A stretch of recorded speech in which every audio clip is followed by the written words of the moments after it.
Hello and welcome back to another episode of Injustice For All MMA. My name is David, and this episode is for UFC Fight Night Dern V Yan. I'm going to try and get through this quickly. There's very few things to really talk about on this card, but the first thing that is important is no one got robbed. A person almost got robbed, but it's fine. It's fine. No one got robbed, so it's all good. We'll go straight to the honorable mentions. First fight we'll talk about is Davis versus Borshchev. In that first round, okay, well, firstly, I had this 29-28 for Borshchev. I'm sorry. I'm going all over the place. Let me slow down. I had this 29-28 for Davis. Okay, the third round I gave to Borshchev. I thought it was kind of close. You can maybe argue it at 30-27. But I gave the last round to Borshchev. I'll explain. First round, Davis had 3 takedowns with ground and pound, while Borshchev kind of outstruck Davis on the feet. It wasn't for long. That was up until the point where Davis had gotten him to the ground. He did it multiple times, 3 times in between. Mainly the last bit he had the ground and pound, but he sprinkled in the ground and pound. It's his round. Second round, Borshchev outstruck Davis on the feet again. This time it was a bit longer.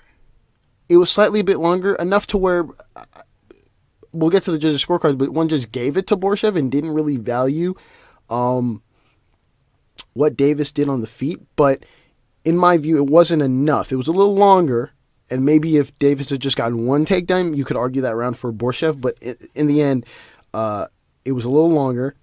Davis had gotten 3 takedowns with ground and pound, kind of sneaked in. That round 100% goes to him. Third round is where we get into the I wish the judges had scored this for Borshchev, but they didn't. Whatever. Borshchev had struck Davis on the feet. Davis had 2 takedowns, but he had very little ground and pound. He essentially did almost nothing with these takedowns. Very little ground and pound. Borshchev outstruck him on the bottom. He was more active on the bottom than Davis was, and he essentially outstruck him on the top. On the feet and on the bottom. Hence why I gave him the round. I put a close round because Davis had landed a couple strikes. So, if you wanted to be cute, I guess you could just go, oh, he had 2 takedowns and he had some ground and pound. But no, I disagree with that. You go to the judges' scorecards. Douglas Crosby, he had it 29-28 for Davis. He gave the second round to Borshchev. I disagree. That's an honorable mention there. Then Adelaide Bird, she had a 30-26. Listen. The theme of tonight, if you don't hear the bass of my voice, the theme of tonight is the 10-8. It's almost like for some reason, because there were so many finishes at the top of the card, I'm mad at this point. Every bit of heavy ground and pound signified to the judges, hey, you know what? That might look like a 10-8, when in fact, it kind of isn't. Now, there's some possible 10-8s here, but way too many 10-8s for my liking. Way too many 10-8s. You thought, people complained when Izzy versus Yan had a judge or 2 maybe gave a 10-8 in one of those rounds, and they were like, this is a bit too much. This is nonsense. But anyways, let me get back to the point. She had a 30-26 for Davis. She gave a 10-8 in the first round. I understand what she's looking at, but I disagree entirely. I understand that in the latter half, Davis had dominated, but he was getting outstruck on the feet. In no instance is this a 10-8, in my opinion, at all. I think this is a bad 10-8. Go to Mike Bell. He had it. His scorecard reflects Adelaide Bird. He also had a 10-8 in the first round. Honorable mention of both of them. I don't like that. We go to the next one. I'm trying to speed through these. Go to the next one. Barcelos versus Jones. I had this 30-27 for Barcelos, obviously, and then in that first round, Barcelos outstruck Jones, got a takedown with some ground and pound for about 2+ minutes. You go to the second round, Barcelos outstruck him and dropped Jones, all right, and had some ground and pound. In this round, I put a possible 10-8 because there was little to no offense coming back from Jones. This was like a pure one-way kind of thing. So I could see a 10-8 here. You go to the third round. Barcelos outstruck Jones again, got a takedown with ground and pound, essentially for the whole entire round. I also put another possible 10-8 for the same reason as the second.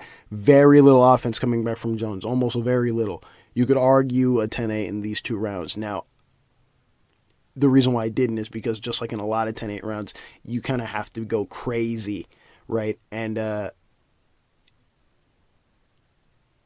if there was maybe a little more offense from Barcelos in certain aspects of that round, sure, then a 10-8. But again, possible 10-8, but that's the reason why I didn't give the 10-8.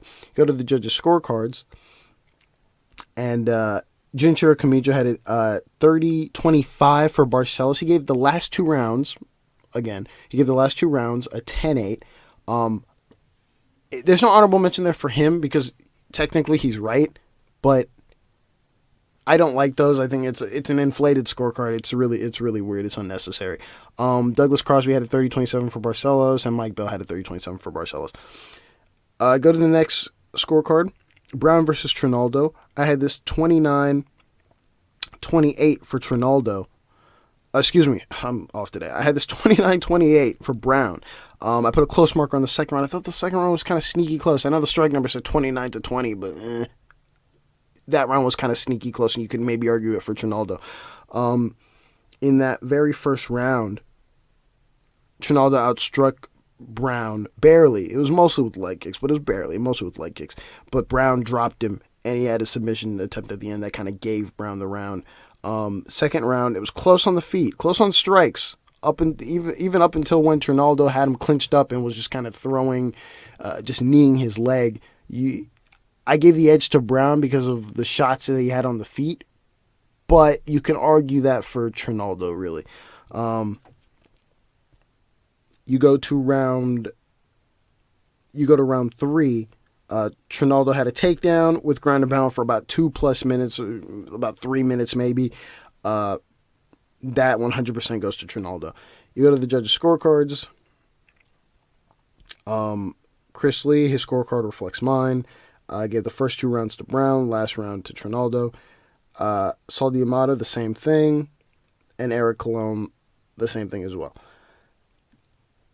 Now we go to the main event, last fight on the card.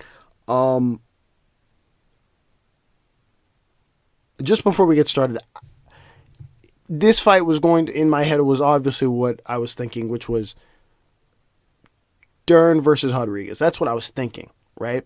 But now we have Yan in this scenario where we'll see if she either gets overwhelmed or she does what Rodriguez does, which is strike and move. That's what happened here. It almost got kind of tricky at the end, but I'll explain. I had this fight 48-47 for Yan. Okay, I gave the first round to Yan, and I gave the third and the fourth round for Yan. So the second and the fifth go to Dern, obviously. No 10-8s. In the first round, Yan outstruck Dern. Also had some ground and pound off of a reversal. Dern had tried to take down Yan. And I guess if it's a reversal, you can count it as a takedown. But takedown, or based off the UFC structure, it wouldn't count as a takedown. But just as I'm speaking, will count as a takedown. She took her down, instantly turns into a reversal, and that's where you get the ground and pound from Yan. You go into the second round. Dern had one legit submission attempt, but she essentially was just searching for submissions the entire time. And because she was on top, she had pulled guard. There was no takedown here. It wasn't really a pull guard scenario. It was more of she scooted in and just caught Yan by the feet and pulled her down.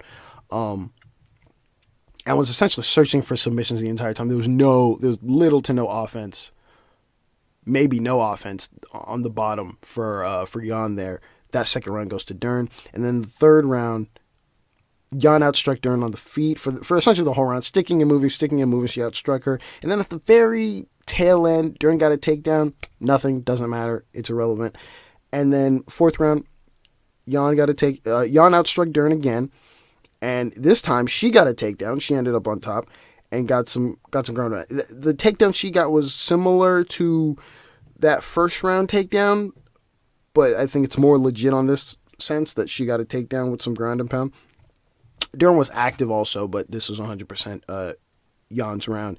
And then the 5th round is where not controversy, but where people can get mixed up. Just to be clear, I saw Ioli's scorecard where he had 29-28, meaning he gave the 3rd round. He gave the 3rd round to Dern. That's nonsense. It's absolute nonsense. I didn't want to tweet it, but it's still sticking in my head how I saw that pop up. And I was just like, wait a second. Ioli scored the 3rd round for Mackenzie Dern. What the fuck is he watching? I know Dana said, hey, no media allowed. He probably should have brought them in so he could like watch the actual fight. But anyways,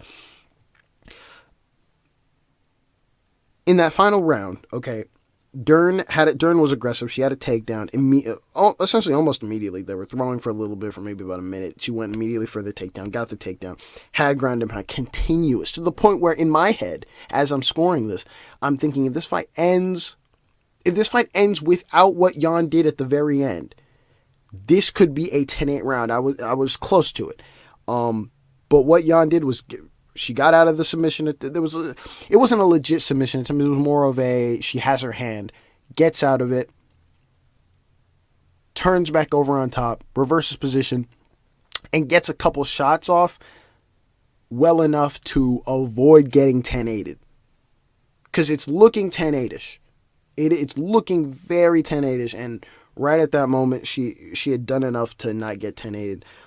There should have been no 10-8 here, but there was by one judge. We go to the judges' scorecards. All their scorecards reflect mine, minus the last round, which I'll go through. Ginger Carmijo scored the last round for Dern.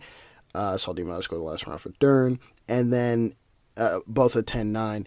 And then Mike Bell gave the last round a 10-8 for Dern. Honorable mention. Too many 10-8s in this card really almost hurt this card. But it was actually a nice card. It was actually a really good card. Very entertaining. And there's that. Majority decision for Yan Jianan. And that's all I got. That is it. Thank you for listening. And God bless.